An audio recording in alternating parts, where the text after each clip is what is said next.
Bonjour à tous, ici Maxime Bizot, fondateur de fiche-droit.com et je vous souhaite la bienvenue dans cette toute nouvelle vidéo dans laquelle on va parler de la personnalité juridique.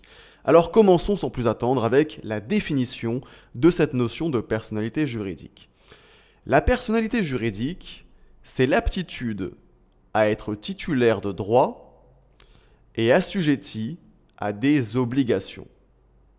D'accord? Donc aptitude à être titulaire de droit et assujetti à des obligations. Et il faut savoir que toute personne, qu'il s'agisse d'une personne physique ou d'une personne morale, a la personnalité juridique. Puisque vous savez que, effectivement, au sein des personnes, on distingue entre d'une part les personnes physiques, qui sont les êtres humains faits de chair, de sang et d'os, comme par exemple vous, qui êtes en train de regarder cette vidéo, vous êtes une personne physique. Et puis, au sein des personnes, on a également la catégorie des personnes morales. Les personnes morales qui ne sont pas des personnes au sens courant du terme, ce sont des groupements de personnes, des groupements d'individus réunis pour un intérêt commun. Comme par exemple les sociétés, les associations, les syndicats, etc., etc.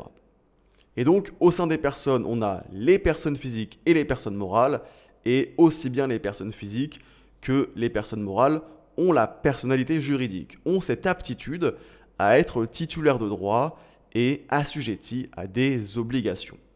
Alors, qu'est-ce que ça signifie, titulaire de droit et assujetti à des obligations? Prenons l'exemple d'une personne physique, vous par exemple. En tant que personne, vous avez par exemple la possibilité d'acheter un appartement. Et si vous achetez un appartement, vous serez alors titulaire d'un droit de propriété sur cet appartement. Donc, puisque vous avez la personnalité juridique, vous avez la possibilité d'être titulaire, par exemple, d'un droit de propriété. Mais en tant que personne, vous pouvez aussi faire un prêt auprès d'une banque afin, par exemple, de financer l'achat de cet appartement. Et vous serez alors assujetti à une obligation. En l'occurrence, l'obligation de rembourser le prêt. Donc, puisque vous avez la personnalité juridique, vous avez la possibilité d'être assujetti à des obligations, comme par exemple vous rendre débiteur d'un prêt.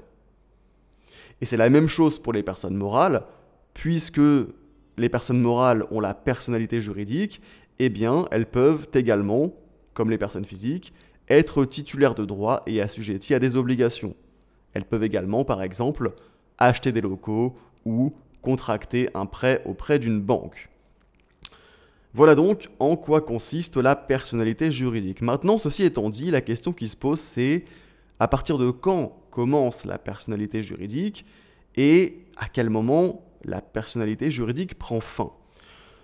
En ce qui concerne le début de la personnalité juridique, pour les personnes physiques, la personnalité juridique s'acquiert par la naissance à condition que l'enfant naisse vivant et viable.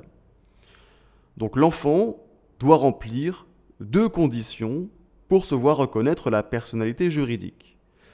Il doit d'abord naître vivant, puisqu'effectivement il y a des cas qui sont tragiques où l'enfant naît déjà mort, c'est-à-dire qu'il est mort au moment de l'accouchement ou avant l'accouchement. Et dans un tel cas, l'enfant n'accède pas à la personnalité juridique. Et puis également, deuxième condition, l'enfant, il doit naître viable. Qu'est-ce que ça signifie viable? Ça signifie que l'enfant doit être physiologiquement apte à vivre. Il doit naître avec les organes nécessaires et suffisamment constitués pour lui permettre de vivre. Et donc ainsi, l'enfant qui naît vivant mais non viable, c'est-à-dire l'enfant qui naît trop prématurément, qui n'a pas les organes nécessaires pour lui permettre de vivre et dont le décès est inévitable, eh bien, un tel enfant n'a pas la personnalité juridique. Donc un enfant qui est né vivant mais qui n'a survécu que quelques heures ou quelques jours parce qu'il n'était pas viable, n'acquiert pas la personnalité juridique. Et puis ensuite, en ce qui concerne les personnes morales, l'acquisition de la personnalité juridique, elle dépend du type de personne morale. Par exemple, pour les sociétés, eh bien les sociétés acquièrent la personnalité juridique à compter de leur immatriculation au registre du commerce et des sociétés. Les associations, quant à elles, vont acquérir la personnalité juridique à compter de leur déclaration en préfecture. Et les syndicats, eux, vont acquérir la personnalité juridique à compter de leur déclaration à la mairie. Et puis enfin, il faut dire un mot sur la fin de la personnalité juridique. À quel moment prend fin la personnalité juridique ? En ce qui concerne les personnes physiques, la personnalité juridique prend fin à la mort, prend fin au décès de la personne.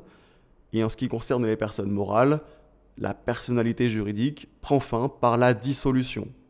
Par exemple, la dissolution de la société. Voilà, cette vidéo est donc maintenant terminée, j'espère qu'elle vous aura été utile.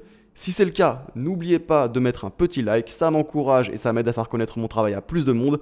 Et sur ce, on se dit à très bientôt pour une prochaine vidéo.